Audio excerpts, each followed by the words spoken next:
Mrs. LaValle. I have a statement I'd like to make regarding the code of conduct.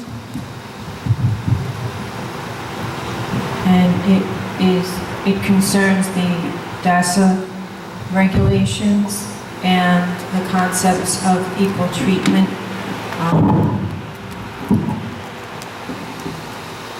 If we are really going for the concept of equal treatment, that would preclude the need for specifically identified groups to be protected. The terms hate, bullying, prejudice, discrimination are consistent accusations and often automatic triggered responses to anyone who so much as questions the concepts of the impact of gender neutrality and gender fluidity on our society. The embracing and encoding of these concepts into our cultures, our laws, and our education system affects every person in our society and our country. And we have the right and the responsibility to engage in an open and honest dialogue and decision-making process with regard to these concerns. But anyone who so much as suggests the discussion is branded uneducated, bigoted, and hateful. The accusation itself has become a weapon infused into this discussion with the intention of demonizing those who question the objectives and consequences of embracing the concept of gender neutrality. The practice of immediately labeling anyone who questions these concepts as bigoted and religiously biased serves to deliberately and immediately suppress this urgent dialogue. And why? Because if I'm not a hateful bigot, if I'm not a narrow-minded religious zealot, if I'm a kind and reasonable and intelligent and well-intentioned person who recognizes and empathizes with the concerns of the gay and transgender students and loves and respects my own gay friends and family, and yet I'm still raising rational, legitimate concerns regarding these decisions, then you cannot dismiss my concerns out of hand. Then you must consider my perspective with sincerity. You must consider whether these decisions can stand against the true measures of freedom and justice. If I'm a reasonable person raising legitimate concerns, then you are obliged to consider and respond to the concerns in kind and not merely in emotional protest and defiance. The concept of adopting gender neutrality and perceived personal physical identities as the basis for political, legislative, and regulatory decision-making is a fundamental overhaul of our entire society and legislative system. It is beyond reckless for us to continue to implement these radical concepts without so much as pausing to consider the broad impact these changes will have on everyone in our society, most especially our vulnerable children.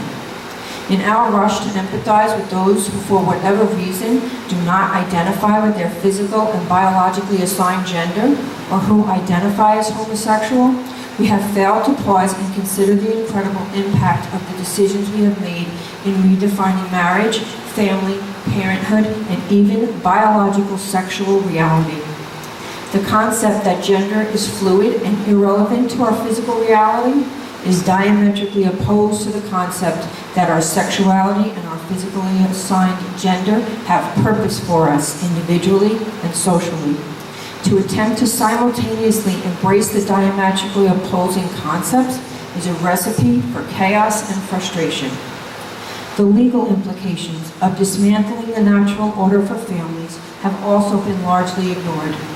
In our effort to avoid offending people who live in alternative family settings, we have all too eagerly abandoned the reason and purpose and the legal status of the biological family.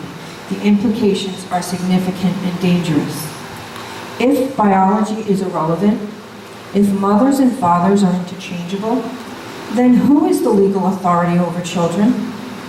If the definition of parenthood is simply loving the child, then what's to keep your neighbor or friend or enemy from claiming your child as their own out of love? What is your legal claim to your child? Do we realize that we have always presumed our biological relationship to our children to be our claim to legal authority over them, and that by virtue of these recent developments, we've dismantled that long-standing and fundamental legal tenet of our society? The concept of gay marriage is not simply a freedom or celebration of legal protection of adults to engage in whatever personal relationships they choose. It is the legal dismantling of the bonds which have identified and protected the relationship between parents and their children for all of human history. The state has effectively claimed authority over children by virtue of establishing the concept of interchangeable parenthood.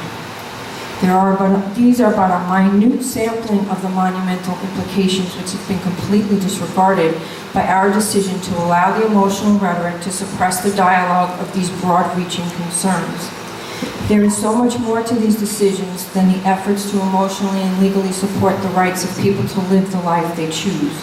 We must be responsible in our decision-making process. In order to do that, we must consider all of the consequences of the decisions we're making.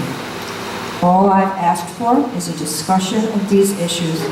My perspective has simply been an effort to consider the broad implications and reality of these decisions. It's my right and our responsibility to engage in this discussion. These issues are sensitive, but the accusations of discrimination and hatred and bullying are unsubstantiated. It's time to step back from the rhetoric, emotion, and rage and sincerely consider the implications of the decisions we're charged with making on behalf of all of our students and our community.